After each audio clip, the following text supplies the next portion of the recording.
పెళ్ళైనా పండగైనా వేడుక ఏదైనా పట్టు చీరల ప్రత్యేక వేదిక వారాహి సిల్క్స్. ఇప్పుడు కన్నప్ప అంటే శివుడి భక్తుడు సార్. ఇప్పుడు చెప్పాలంటే మన ఫారెస్ట్లో కూడా చాలా న్యాచురల్గా కూడా తీయొచ్చు. మన నెగిటివిటీకి తగ్గట్టుగానే. ఎందుకని న్యూజిలాండ్లో సెట్ వేసి అంత భారీగా ఖర్చు పెట్టి తీయాల్సిన అవసరం? మీరు నాకు ఒక 100 రూపాయలు, 200 రూపాయలు, 300 రూపాయలు పెట్టి నా సినిమా చూడడానికి మీరు వస్తున్నారు.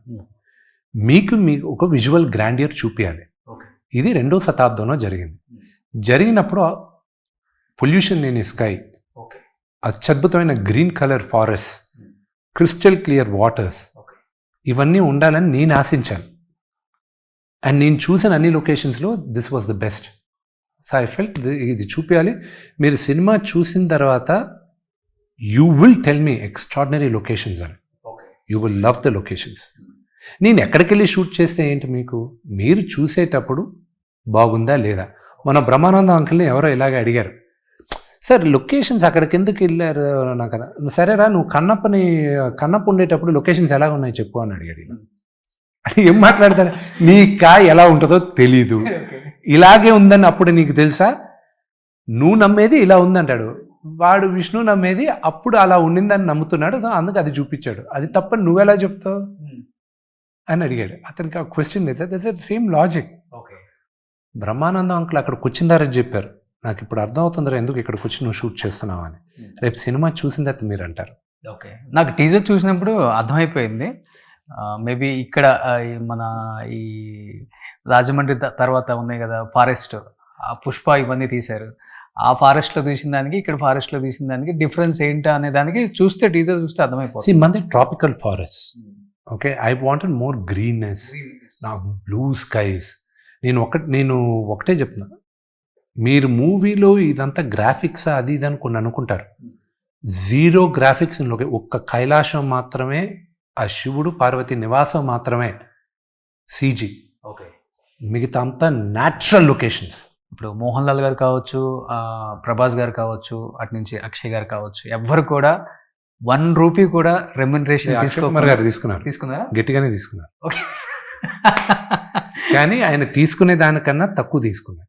ఓకే, సో అయితే వీళ్ళు రెమ్యునరేషన్ లేకుండా మోహన్ లాల్ గారు, ప్రభాస్ గారు వీళ్ళిద్దరే అసలు డబ్బులు ఇచ్చినా, అసలు మోహన్ లాల్ గారు అయితే డబ్బుల సంగతి మాట్లాడితే తిట్టాడు, నవ్వాడు.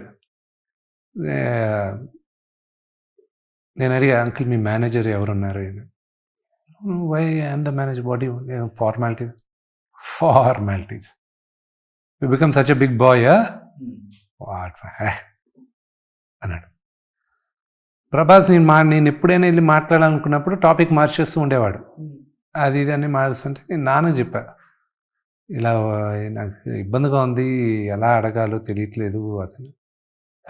నేను మాట్లాడు. నాన్నగారు ఏదో విష్ణుని చంపేస్తానని చెప్పండి, నాకు తెలుసు చంపేస్తానని చెప్పండి విష్ణుని ఇలాంటి పిచ్చి పిచ్చి వేషాలు వేసాడంటే. ఓకే, అది ఇది అన్న. గ్రేట్ కదా. గ్రేటా? That's what I'm saying. చేయాల్సిన అవసరం లేదు, అతను ఎంత అడిగినా ఇవ్వడానికి రెడీ.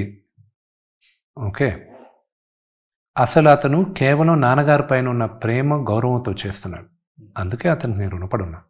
ఓకే, సో ఈ సినిమాతో విష్ణు గారికి చెప్పలేనంత ఫ్యాన్ ఫాలోయింగ్. ఎందుకంటే నాన్నగారు అంటేనే కలెక్షన్ కింగ్ బాక్స్ ఆఫీస్ దగ్గర. ఆ తర్వాత దాన్ని కొనసాగించేది ఎవరు అనుకుంటే మీ సినిమాలు చాలా బాక్స్ ఆఫీస్ దగ్గర సూపర్ డూపర్ హిట్. డీ కావచ్చు, ఇవన్నీ మాకు నవ్వుకుంటాం. సో ఈ సినిమా మళ్ళీ అదే రిపీట్ అవుతుంది డెఫినెట్గా. కలెక్షన్ కింగ్ సినిమా పెద్ద హిట్ అవ్వాలి. కలెక్షన్స్ అనేటివి ఈరోజు కన్నప్ప ఎక్స్ అమౌంట్ కలెక్ట్ చేస్తే X+1 రేపు ఇంకో సినిమా కూడా కలెక్ట్ చేయొచ్చు. ఈరోజు హద్దు లేకుండా ఉంది. సినిమా బాగుంటే నువ్వు చిన్న సినిమా కాదు, పెద్ద సినిమా కాదు, లో బడ్జెట్ కాదు, మీడియం బడ్జెట్, హై బడ్జెట్ కాదు, ఇట్ విల్ జస్ట్ గో.